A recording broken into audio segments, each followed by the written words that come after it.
Dr. Dark 1 Horror Stories. Story 1. I don't know if I can even explain what happened without sounding totally insane, but here it goes. I was house sitting for my friend Alex. He had this old apartment in the city, on the 5th floor, right on a busy street. It's the kind of building where you hear every creak and groan of the floorboards, every cough and laugh from your neighbors. It never bothered me before. I liked the sounds, like the place was alive or something. But the second night I was there, I started noticing the lights. They'd flicker randomly, like something was messing with the wiring. It was subtle at first, just a blink here and there. But I remember thinking it felt off, like it was too controlled, like someone was standing at the switch deciding when to turn the lights off and on. At first I laughed it off, told myself it was just an old building doing its thing. But then, right as the lights flickered again, I swear I saw a shape, just outside the hallway, standing right by the kitchen. It was barely more than a shadow, just a dark figure. But every time the lights blinked, it seemed like it got closer. The next night, it happened again.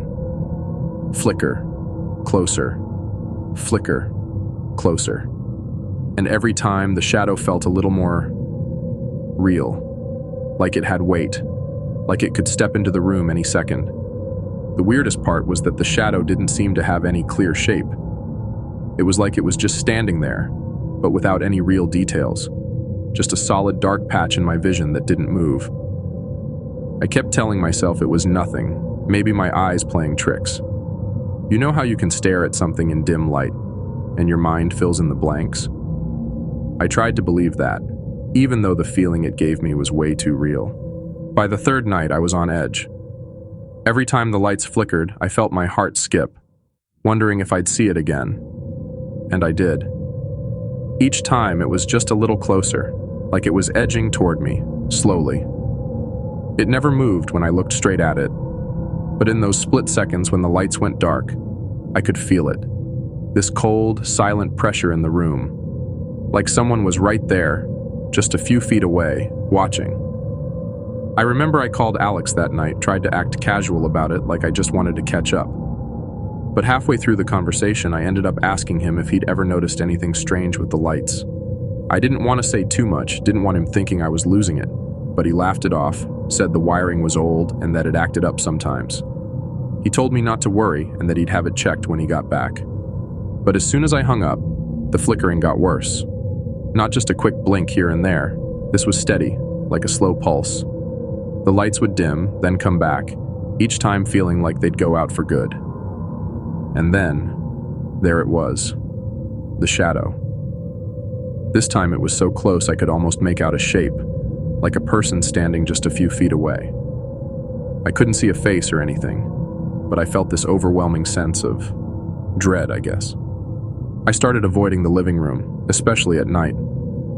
I'd turn on every light in the place just to keep that weird shadow from showing up. But somehow, it still did. Every time I turned away or blinked, it was there, getting closer and closer with every flicker of the light. One night, I woke up around 3 a.m. to the lights flickering in the hallway. I didn't even know what I was thinking. I got out of bed, opened the door, and stood there staring at the light. I don't know why, but it was like I couldn't look away, even though everything in me was screaming to just shut the door and go back to bed. That's when I felt it. This cold air on my neck, like someone breathing right behind me. I didn't turn around. I couldn't. I was completely frozen, watching the shadow get closer as the lights pulsed. I kept telling myself it wasn't real, that it was just my mind playing tricks, but the feeling in my gut told me otherwise. Then, just as I thought I couldn't take it anymore, the lights went out completely. I stood there, my whole body tense, waiting. And that's when I heard it. A whisper, so close it sent chills all the way down my spine.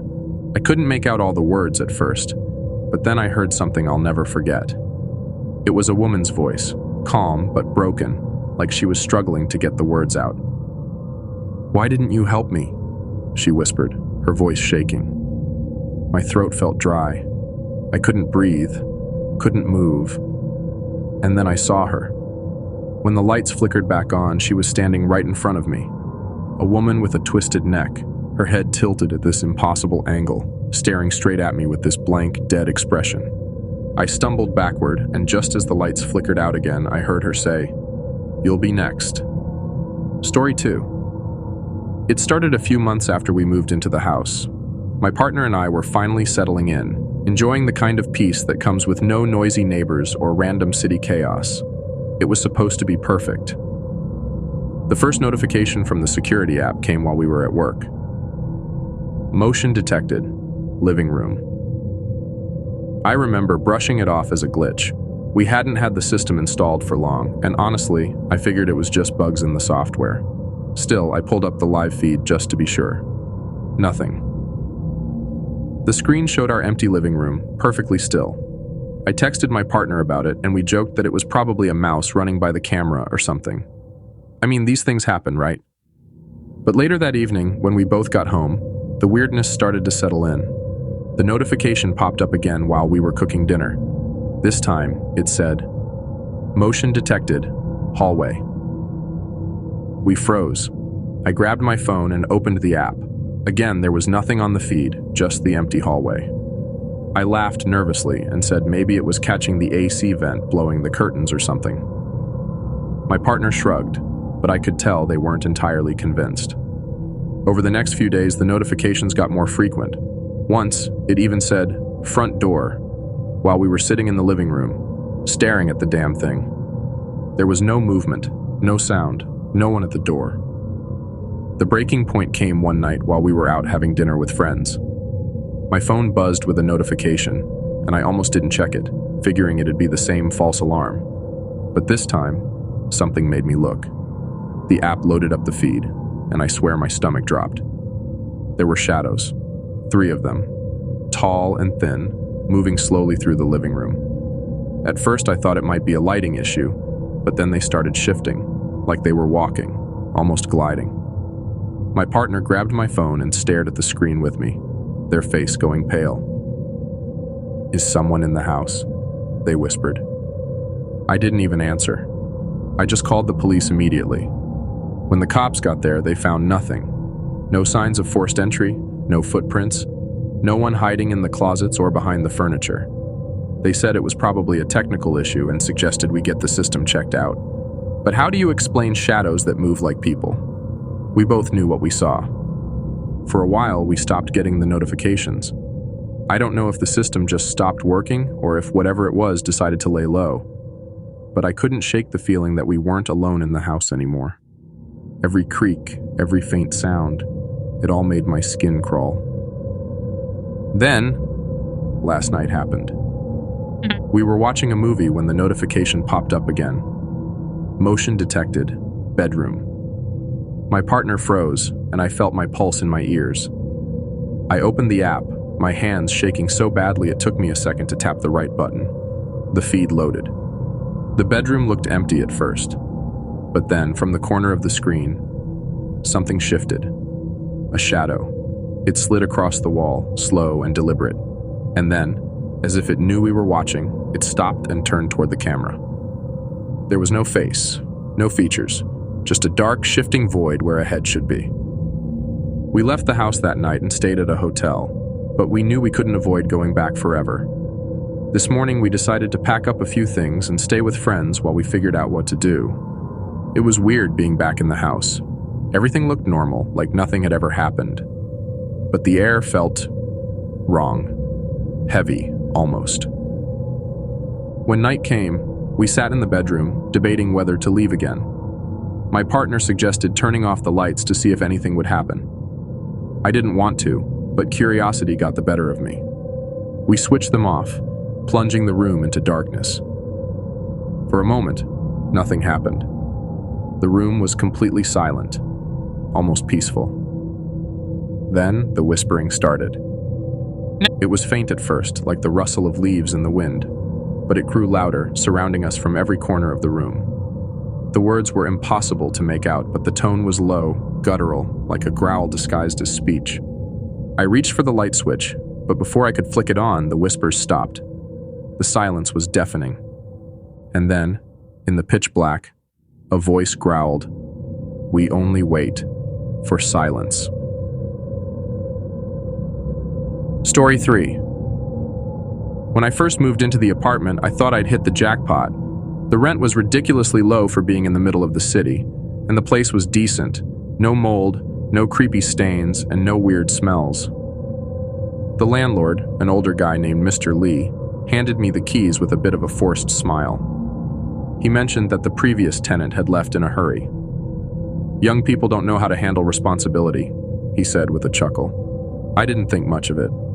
The first couple of nights were fine, the place was quiet, and the neighbors kept to themselves. But then I started noticing weird things. Small, subtle stuff at first. Like the hallway light outside my door would flicker every time I walked past. I figured it was just bad wiring. But one night, when I came home late from work, I saw a man standing at the far end of the hallway. He was just standing there, his back to me. I assumed he was another tenant, so I mumbled a quick hello as I walked past him toward my door. He didn't respond. I didn't think much of it until I glanced back before stepping inside. He was still standing there, but this time he was facing me. His face was pale, almost grayish, and his eyes seemed sunken, like he hadn't slept in years. I hurried inside, locking the door behind me. I felt a little stupid for being creeped out. It was just some guy, right? But something about him felt wrong. I tried to shake it off and get some sleep. The next morning, I saw Mr. Lee in the hallway fixing a loose tile. I mentioned the man I'd seen and asked if he was one of the other tenants. Mr. Lee paused and gave me a strange look. "Nobody's lived on this floor except you for months," he said. That should have been my cue to leave, but I figured he was mistaken. Maybe the guy was visiting someone, or maybe Mr. Lee just didn't want to admit he had other tenants. Either way, I let it go. Things started getting weirder after that. I'd wake up in the middle of the night feeling like someone was watching me. Once, I swear I heard footsteps in the hallway outside my door, but when I checked, no one was there. Another time, I came home to find my bedroom mirror tilted at an odd angle, even though I hadn't touched it since moving in. And then there were the dreams. They weren't exactly nightmares, but they left me feeling uneasy. In one, I was standing in my living room, staring into the mirror. My reflection looked wrong. It smiled at me, even though I wasn't smiling. I woke up sweating, convinced it was just stress. A few nights later, I saw him again, the man in the hallway. This time he was closer, standing just a few feet from my door. He was staring at me with those same hollow eyes, but now his face looked twisted, like he was trying to warn me about something. I didn't sleep that night. The final straw came when I found a note slipped under my door. It was written in shaky handwriting. "Get out. Don't trust the mirror." My stomach dropped. I knew it had to be the man in the hallway, but why would he leave that note? What did he mean about the mirror? I was too freaked out to stay, but curiosity got the better of me. Before leaving, I decided to take one last look at the mirror in my bedroom. Maybe it was paranoia, but I swear the room felt colder as I stepped inside. I stood in front of the mirror, staring at my reflection. My face looked pale, and my eyes were bloodshot from lack of sleep. But then, something shifted. My reflection tilted its head slightly, something I hadn't done. It smiled at me, and then it spoke. "Don't worry, I'll take it from here." I stumbled back, knocking over a chair. When I looked again, the mirror was empty. Just an ordinary reflection of the room, but no me. I didn't pack. I didn't turn off the lights. I just ran. I don't know what happened in that apartment or who the man in the hallway was, but I'm never going back to find out. Story 4. I've always loved the peace and quiet of my little house outside the city. It's just far enough from everything to feel secluded, but close enough that I can still grab groceries or visit friends when I want. I work from home, so the quiet is perfect. At least, it used to be. The first time I heard it, I thought I was imagining things. I was in the kitchen, washing dishes, and there was this faint sound, like a baby crying. It was so soft I almost didn't notice it. I stopped what I was doing and listened, but it was gone. I figured maybe it was a neighbor's kid, though the houses around here are pretty far apart. Over the next week, it happened again. Always faint, always far away, but definitely the sound of a baby. It sent this weird chill through me every time, like I shouldn't be hearing it. But I told myself it was nothing. Then it started getting louder. I'd hear it at night, just as I was about to fall asleep. It wasn't constant, just a few little cries here and there. Enough to wake me up and keep me staring at the ceiling, trying to convince myself I wasn't losing my mind. One night, I swear I heard it coming from inside the house. I shot out of bed and turned on every light, searching every room. Nothing. No baby, no sounds, nothing out of place. I even went outside with a flashlight, but the only thing out there was the wind. I couldn't take it anymore. I went out the next day and bought one of those cheap security camera sets. If there was something, or someone, in my house, I wanted proof. The cameras were easy to set up. I put one in the living room, one in the kitchen, and one in the hallway outside my bedroom. I figured if anything weird happened, I'd catch it. That night, the crying started again. This time, it was louder than ever. It felt like it was coming from everywhere. I stayed frozen in my bed, clutching the blanket and praying it would stop. Eventually, it did. The next morning, I checked the camera footage. At first, everything looked normal. Just me walking around, going to bed, nothing strange. But then, in the footage from the hallway camera, I saw it. Me, standing in the hallway, staring into the camera. I don't remember getting up. I don't remember standing there. And the way I was standing, it wasn't normal. My head was tilted, and my eyes were wide open like I was watching something just out of frame. I scrubbed through the footage, heart pounding, and saw the same thing happen multiple times. Every night, at some point, I'd get up, stand in front of the camera, and stare. But it wasn't just me. In the corner of the footage, barely visible, there was a shadow. A figure. Small. Like a child, just standing there, watching me. I didn't know what to do. I called a friend and begged her to stay over, but she brushed it off, said I was just stressed and imagining things. I didn't blame her. I wasn't even sure what I believed. That night I didn't sleep. I couldn't. I sat on the couch, all the lights on, and waited.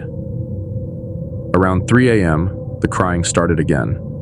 Louder this time, like it was right next to me. I checked my phone, pulling up the live feed from the cameras.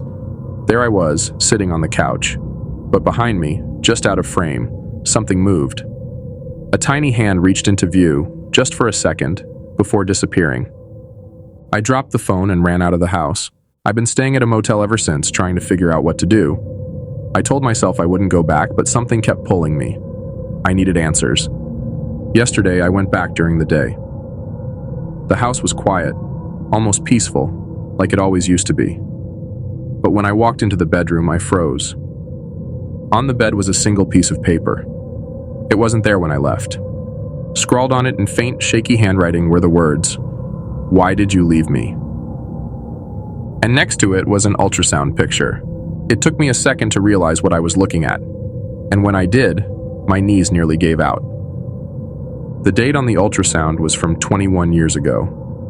I never told anyone about the abortion I had when I was 18. But now I can't stop hearing her cry.